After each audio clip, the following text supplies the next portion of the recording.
What's up everyone, this is FP Sticks, and in today's video we're actually going to be bringing you some Silph Cup content. Now, for all of you out there who are only interested in Go Battle League, don't click away quite yet. So with Season 5 of Go Battle League, we know that it's really not going to be that like super intense. It's definitely a little bit more laid back. Take this first week's meta, for example, the Little Cup, like it's kind of just for fun.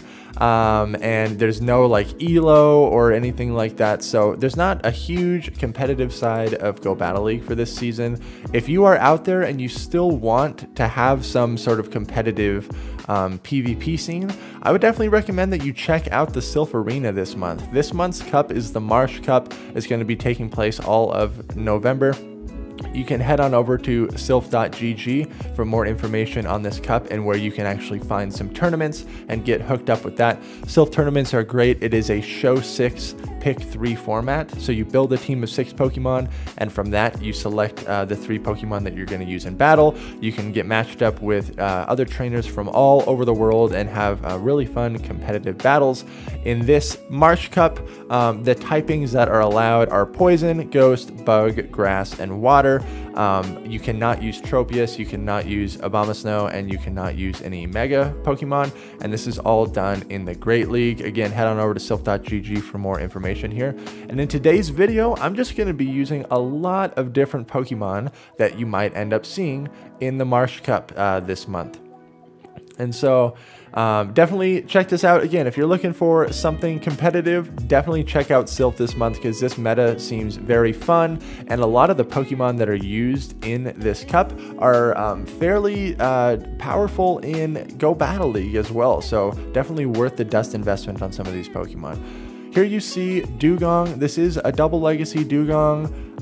It was actually a rank 1 that I was able to build. I used both my elite TMs. I used my elite fast TM. I used my elite charge TM to get Ice Shard and Icy Wind on there. Dugong seems very strong in this cup. Obviously you need to avoid like the grass types, and Galvantula is going to be a little bit scary, but you're going to be able to hit back for super effective damage on the grass types with that Icy Wind there. All of these practice battles are against my patrons, so thank you very much everyone for supporting the channel. Crustle is in this cup. We've seen Crustle in the Halloween Cup. We've seen it in other Silph formats. Running Smackdown, very good response to the Drifblim here. It's also going to be a very good response to Galvantula, which is going to be everywhere. Out comes Toxicroak, which is a very solid counter to Crustle, but Drifblim is a very solid hard wall to Toxicroak. It resists all of Toxicroak's moves. It triple resists the counters from Toxicroak. So this is a matchup where you can really maximize your energy gain from this. I throw the Icy Wind and then I'm able to farm down. I'm going to be able to have a move stored coming out of this. And since I know that my opponent already has a Drifblim, this is going to be really useful energy regardless of what comes out. It's a Dugong. And so I'm just going to go straight for the Shadow Ball here. If this connects, it's going to do a lot of damage. It does get shielded up, but that's all right. I still have my Crustle, which is also going to be hitting super effective on Dugong because of that ice typing. These Smackdowns are going to hit for some nice damage. And I really want to get to that next Rock Slide. I knew that I would survive that Icy Wind. Obviously, if it was a Water Pulse, it probably would have taken me out. At this point, I'm going to switch into my Shift Tree. And it is a Shadow Shiftry, kind of a nice flex. I think this is like a rank 20 Shadow Shiftry or something. So very highly rated. I switch into my Shiftry. I know the Drifblim is going to come out, so I overfarm a little bit more. This Shiftry is running Snarl, Leaf Blade, and Foul Play, typical move set. And then because I was able to get a nice farm on the Drifblim, I'm able to land this Leaf Blade to take out the Dugong there. Good game. Alright, Gengar and also Haunter are also allowed in this cup. They are pretty threatened by like Sableye, but Alolan Marowak is going to be everywhere. So kind of a fun option to run either Gengar or Haunter because it just shreds the Alolan Marowak. Gengar has a little bit more bulk than Haunter, so I'm kind of enjoying Gengar a little bit more than Haunter because of that bulk. Running Shadow Punch and Shadow Ball, it seems like the double Ghost moveset is the way to go in this cup because there's not a lot of like pure grass types that you're going to be seeing. Most of the time you're going to see like Venusaur or Shiftry, so Sludge Bomb would be nice there, but Shadow Ball just hits for such strong damage. So even though I was debuffed there, I was able to get some nice chip damage on that Alolan Marowak. Lapras, a very strong pick, running Ice Shard, Surf, and Skull Bash here. This is a great response to Azumarill. We're going to see Azumarill in this cup as well, even though it's fairly low rated because of all the poison and the grass types out there. But Lapras is also a decent response to Dugong because you have that Skull Bash. Lapras is just a very bulky Pokemon in general, so even against the grass types like Venusaur, pretty sure Lapras can win that in the 2 shield just going straight Surf because of that Ice Shard is really going to be chipping away there. Lantern is another interesting response. It's going to have play against opposing water types running Spark, Thunderbolt, and Hydro Pump here. So obviously the Bone Club does hit for super effective damage, but I'm going to get my Lapras on this Alolan Marowak. And my opponent goes for Bone Club, which is just barely not enough to KO me. And I'm going to be able to land the Surf to take out the Alolan Marowak here. Lapras, pretty strong pick in this cup. You do need to look out for Toxicroak, but you're still hitting for neutral. You need to look out for Galvantula, but you're still hitting for neutral.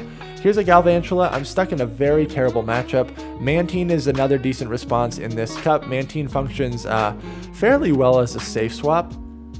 Honestly, really the only thing that you need to truly avoid is like those pseudo-electric types. Well, not pseudo-electric types, but the dual typings of like bug and electric, Galvantula for example, or water and electric being Lantern.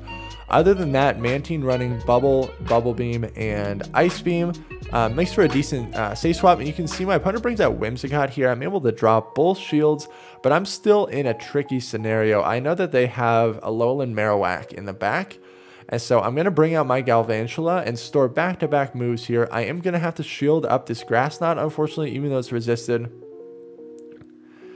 Going to throw this Lunge, which is going to be able to take out the Whimsicott.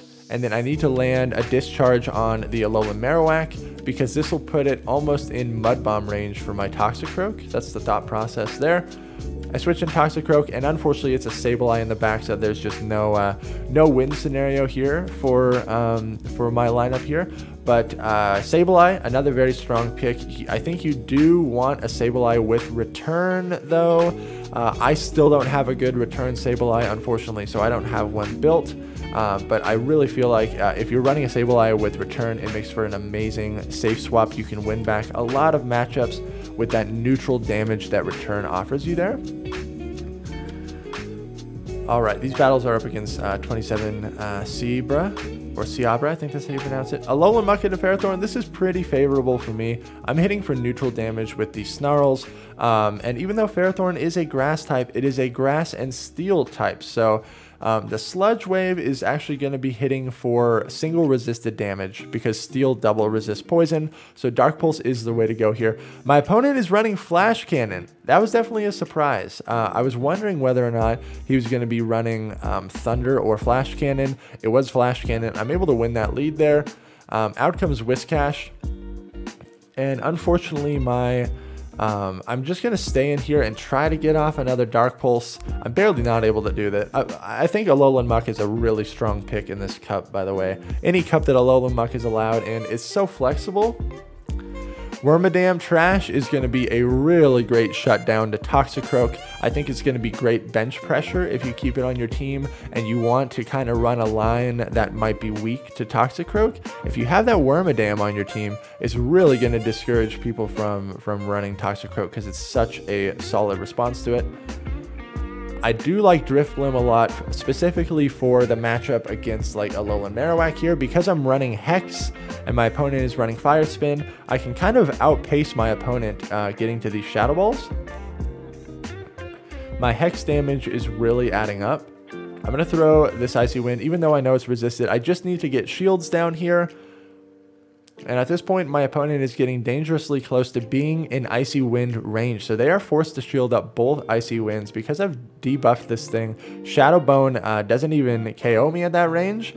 Out comes the Whiscash. I store an Icy Wind. I know Drifblim wins CMP against Alolan Marowak. And I'm going to bring in my Wormadam here. However, I don't want to lose this matchup. So I am going to throw this Iron Head. Bug Buzz is technically the better move here because it hits for neutral. Iron Head is resisted. I get farmed, but because I stored this Icy Wind and I knew I would win CMP, this is going to be just barely enough to take out the Alolan Marowak there. Very good game. All right, Escavalier. You obviously need to look out for Alolan Marowak. You're double weak to fire. This matchup is not great, but unfortunately my entire backline is weak to Galvantula. So I'm forced to stay in here, and I'm really hoping that my opponent does not shield. They even bait me with Lunge, which is terrible. I'm over farming here, and they get a free Volt Switch in, which is also very, very terrible. Escavalier is going to have a lot of play against the grass types. You double resist grass type damage, and it is kind of nice to use as like a pseudo fighter there, running counter. I'm able to bring in my Azumarill and bubble down the Galvantula. Galvantula is out of the picture now. My opponent brings in Sableye, which is not a response to Azumarill. So whatever is in the back, I'm assuming is weak to Azumarill. So it could be a fire type. It could be that Alolan Marowak. So I know that my Empoleon is going to have some nice play against that as well. Any cup that Azumarill is allowed in, it's always good. We saw it in Halloween Cup. There were so many poison types around. Azumarill was still strong. We're going to see it in the Marsh Cup as well. There's grass types and poison types running around. Azumarill is still going to be very present because of its really good bulk and its typing there. I saved my shield for Empoleon, and I really want to go for the straight up farm down here, but my opponent is smart. They do not let me do that. It was the Alolan Marowak in the back, so I was correct in that prediction. I farm up right to where they could possibly throw a Bone Club, and then I throw my Hydro Cannon because I knew I would win CMP, and then I'm able to waterfall down the Sableye there. Good game. Frostlass, definitely an interesting pick. It's going to kind of struggle against the Alolan Marowak because you're taking super effective damage from the fire spins, but it has play against the grass types. You're still going to be taking neutral damage from that though. It has an amazing moveset. Avalanche and Shadow Ball with Powder Snow as the fast move is a very, very solid moveset. I think Frostlass works really great in the lead because you can oftentimes burn shields early like I did there, and then I just kind of switch into Lapras here to absorb whatever energy my opponent is going to throw. Lapras is very bulky, and against this Dugong, it can really tank all these moves. My opponent is choosing to stay in here, which kind of leads me to believe whatever's in the back is weak to Lapras, so my Pelipper in the back might have some play. Maybe it's an Alolan Marowak. Maybe it's something that's weak to water, which technically the only thing that actually has a weakness to water here is like Crustle because of the rock typing, or Alolan Marowak, which is going to be everywhere. So they're staying in here. I'm up a shield, over farming just a little bit because I want to throw my opponent off on how much energy I do in fact have. I land another Skull Bash. This matchup is taking forever, and so what I think I'm going to do here is store up as much energy as possible and then switch to clear my debuff. So right after the Dugong throws this Icy Wind, I'm going to most likely switch into my Pelipper, store up all this energy that I have, and I'm able to wing attack it down before Pelipper gets to another, or before Dugong gets to another move.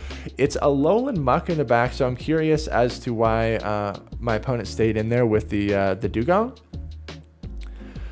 I land the Hurricane, and I went for the big move there because I knew that my opponent only had one shield, so they're less likely to shield that move. At this point, I'm able to farm it down, and it is, in fact, the Alolan Marowak in the back. So Pelipper is just going to go to town here. It's a shiny Pelipper, too. Kind of looks kind of cool. And I'm able to land another Weather Ball here. You can't store 3 Weather Balls because Weather Ball is a 35 energy move.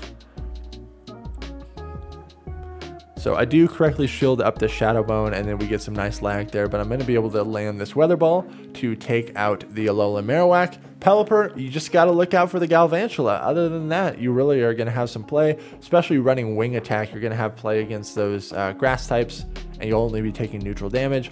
This is not a good lead at all. So I'm going to switch into Shiftry, Shadow Shiftry. My opponent is staying in, so I'm going to bait with a Leaf Blade here and see what they want to do.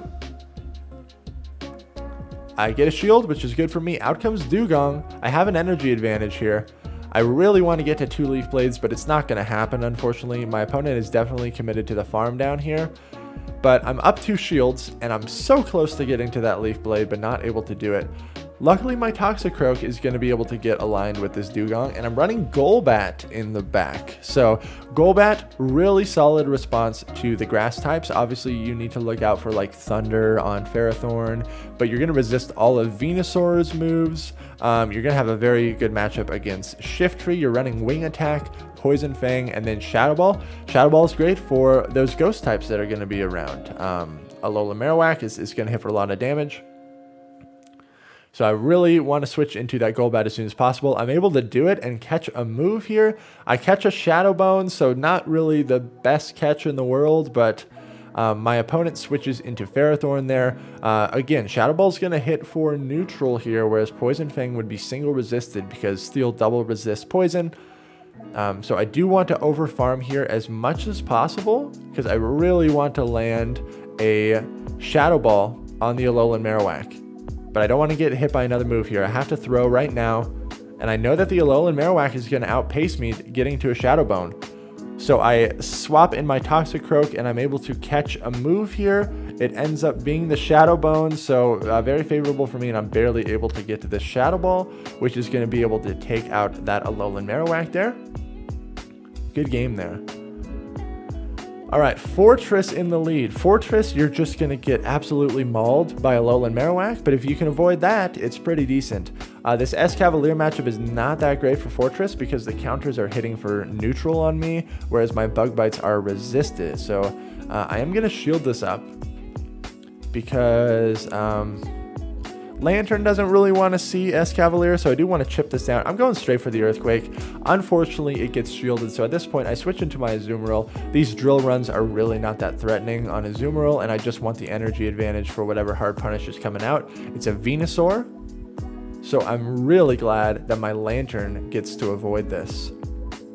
I successfully baited out the grass type with this Azumarill safe swap. At this point, I can let it go. I can bring in my own Fortress to farm this down, get a jump start on energy again so when that Escavalier does come in, I will have some energy to threaten it. It's the Escavalier again. At this point, I'm going to have to shield again, but I really should just go for Mirror Shot here. So I shield up the Drill Run. I have so much energy stored. I'm going to go for the Mirror Shot. I don't think it's enough to KO. They let it go, but I'm going to switch into Lantern. I'm able to spark it down, get a jump start on energy. It's the Dugong in the back, so this is a pretty favorable matchup for my Lantern. Dugong can only hit me with resisted damage, whereas I am able to hit for super effective with these Thunderbolts. So let me know what everyone thinks of the silph content here. Personally, for me, like financially speaking, anytime I publish a silph content video like this, it doesn't get near as many of the views. So I personally financially take a hit, but I still really enjoy doing silph and putting out some of this content for y'all. So if you appreciate it, make sure to like, comment, and subscribe because it really does help the YouTube algorithm and all that good stuff. But best of luck out there. I would definitely recommend giving silph a try this month if you haven't given it a try. But hope everyone has a good day. Thank you all so much for watching, and I will see you in the next video.